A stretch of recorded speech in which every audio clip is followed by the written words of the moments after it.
Nazali na réel plaisir ya ko présenter bino magazine ya mokolo na lelo Kinshasa na biso bandeko balandi na pesi bino mbote bolandi malamu o mwabota mwabino. Merci beaucoup bandeko balandi ndenge bako remarquer tozali awa na ville province ya Kinshasa comme magazine na biso ezali intitulé Kinshasa na biso tolali tolamuki Kinshasa mboka ya makambo ebele tolingi koyeba qu'est-ce qui est à la base il y a difficulté à transport to pe hausse de prix à transport moko na lelo yango eti biso rédaction to pe magazine Kinshasa na biso to s'intéressa ki ko ça la descente na biso sur terrain koyeba kozwa point de vue ya ba chauffeur pe ya population oyo bazalaka na ville province ya Kinshasa koyeba ni nezali lelo à la base il y a difficulté ya transport. Tout à l'heure, Pichou Malenda a kosunga biso pona kozula biso ba image topé réaction population to kozunga pona kochité. Est-ce que ba station nyonso carburant ezate nga na bima banda tongo lelo na ke kotika bana classe 1 banda tongo na kei na station eza na stade na vandi wana ti toza erni 2 euro kaka seconde na bimi makambo nyonso journal lelo eza kokufa donc misala lelo eza kokufa ezotambola te tana ndenge baninga bazo débrouiller na ba carburant ya station bazo tchana nini bakeko lukango musika po aya nango ao il faut vraiment batailler la biso likambo pour que non carburant vraiment carburant eza la base hein. Carburant vraiment faut batailler makambo na pour que makambo etambola bien. Vraiment tozo comprendre makambo yango bien te na bazolo bango moko na bato ya sep balobi essence ezali bazo tchela bato ya station na sima nango station bato baza plein carburant ezate tokomo somba litre de carburant na 4000 francs hein et pas ba Kadhafi tozo comprendre te mamango vraiment tozo yebate to somi na 4000 to mema bato na combien to yebite vraiment to sala nini vraiment. Mais ça, on a collacé pas ministre vraiment. Batale la biso makambo yo malam. Bacha essence na ba station ezala plein, tozala bien de tozalaka. Bango mo baloba ke no essence biso monde toza na essence na Congo. Mais tozo ebate essence ezate pona nini tozo eba mamango te. Hein? Problème vraiment botale la biso malamu. Fachi tolelaki yo poza mwana mboka. Mais magambo tozo mona eza malamu te. Talela biso magambo bien Fachi béton. Toza na besoin carburant ezala ndenge ezala liboso. Pour aider biso na ndenge tosala musala tout ça. Parce que ceux qui ndenge bakupi wa esala maboye. Totali tomoni ke réaction ya bato baotekela biso neti ya ba station baza ba ona carburant mais bakangi. To éviter bakangeli nini. Alors, s'il faut gouvernement, mais Rolande la bangoye, banane bakangeli nini.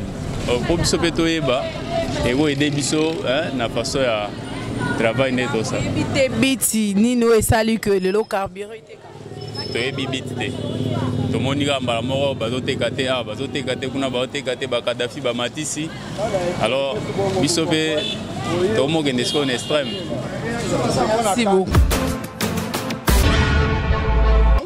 Biso toza bato anzela tokoyeba nini carburant et eloko matika bien tokoyeba ngote il faut gouvernement na biso informer biso pona carburant et komata pona boye et komata pona boye biso toza sous informé to la muika na tongo to monika ba station plein eloko plein tina minute oyo toyebi eloko matisi carburant te ezo mona na kutu te e matite ezo mona na te zo tuna ba pompiste bazawana bazolo ba mususu bazana carburant bazoboya koteka pona ke ba matisango wana nde tozomona ba station mususu ba sterne eza vide toyeba te tozo senga bakonzi ya mboka bayebisa biso réalité nini yango ezosala carence ya carburant na ba station parce que tozokende na ba station tozokuta ba sterne ya ba carburant bazoya kotia mais bato wana bazokoka kotekela biso ba carburant te ekomi ya ba cop bazo senga o pesa 2000 o pesa 2000 ba chelo carburant toyebi te Didier Boudi Mouango ministère ango ba pesa hydrocarbure azo sala musalo bi azo sala te Auparavant, avant de destituer ministre ya nini ya économie, carburant ezalaki normal, ezote comme normal. Mais comment se fait-il que non destitution ya ministre ya économie 2 jours plus tard, carburant économie o ezate, o matière ezaboye et ezomona nate. Ce n'est pas normal. Na mboko yo ba autorité bazali, o batelemelaka makambo carburant. Ba assumer responsabilité na bango. Ba libérer batou, ba pesa ba carburant na ba station, ba libérer batou, ba sala ba circulation na bango normal. Tolemi makambo tozolinga ngoye continuer poso ke continuer boye bato bakokufa tala ndenge bato bazo souffrir na nzela na ba transport bazo tambola makoli kola carburant mais nzoka carburant ezali mais bazo sala makambo wana na banko alors tosengi bango kaka basalela biso effort tozonga na douane na biso beketi na biso ezali bato baboka makendie bambwate na kati ya mboka biso toza bambwate toza batu. Jamais carburant na mboka comme 1 litre à 5 000 francs. C'est ça la maté. Na mboka ni na carburant comme 5 000 francs. Aluka solution na carburant na ye aso sande zala ki. Soti bongo te ko yinda na mboka oyo. Toza ba mumbu na ye te. Toza ba zoba te. Population zo nyokama. Carburant za te ba tozo beta makolo. Hein? Biso so tie moto 5 000 francs c'est que les affaires na biso te. Pour avoir 1 litre à 5 000 francs, c'est comme si on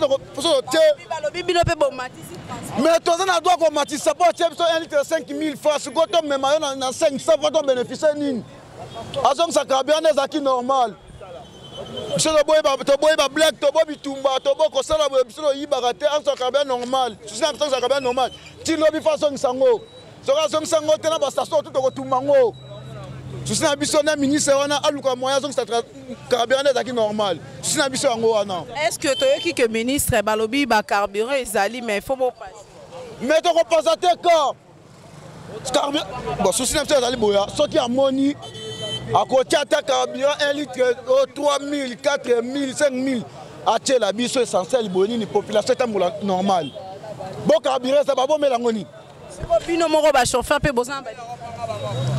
Tozo nyokama tozo tinga ba moto soki moto katelo be na bandal soki ofana na mumbele o ba tinga moto ba na bandal na mumbele eza normalité aluka solution tamuka na tongo wa boye tamuka tempo de station souhaité kate carburant et matin yango pété ya présala mais sans souhaité kate to comprendre te mazuti était kamalangu mais essence ne essence bata moto basolela na bata taxi basolela bata bayas oya besance basolela donc moyen te na lelo dans le baquet ndenge ministre ya transport na chuko landa ye awa na radio awa le bige carburant eza na belle cité mais ezaka moi nungu suite ya le makambo na bango kuna na sep na ba département ya carburant elongo bien abike bacarburant ezokabwama déjà na bastation. Message nanga ezaka ke ba résoudre problème à carburant ba faire souffrir peuple. Alors biso population to vivaka donc biso ba montar to vivra souvent na carburant so bimite rozelo te. Maintenant quoi carburant et mon anate vous faire souffrir biso. En tout cas, va résoudre cette situation, va résoudre le problème pour que c'est Hakim. Na basango nde tosukisi complètement édition na biso ya mokolo na lelo soki bosepelaki na ba image na banda kuna bino bopesa merci na oazaki na sima ya caméra Pichu Mulenda et puis na équipe rédactionnelle nyonso ya magazine Kinshasa na biso, pourquoi pas na réalisation tozala ki bongo na Krisa Kenzo accompagné na ba réalisateur ya minene ya émission na biso du pro les plus social. Merci bozala toujours connecté pe branché na programme ya chaîne télévision na biso Save TV Congo France bokozala dessus te. Kasi question topé motune zali kaka na ministre ya hydrocarbures excellence Didier Boudimbu. O ezali koleka na secteur na yo to bengango vraiment ezali nini motuna na biso esuki kaka wana tokutani mbala sima.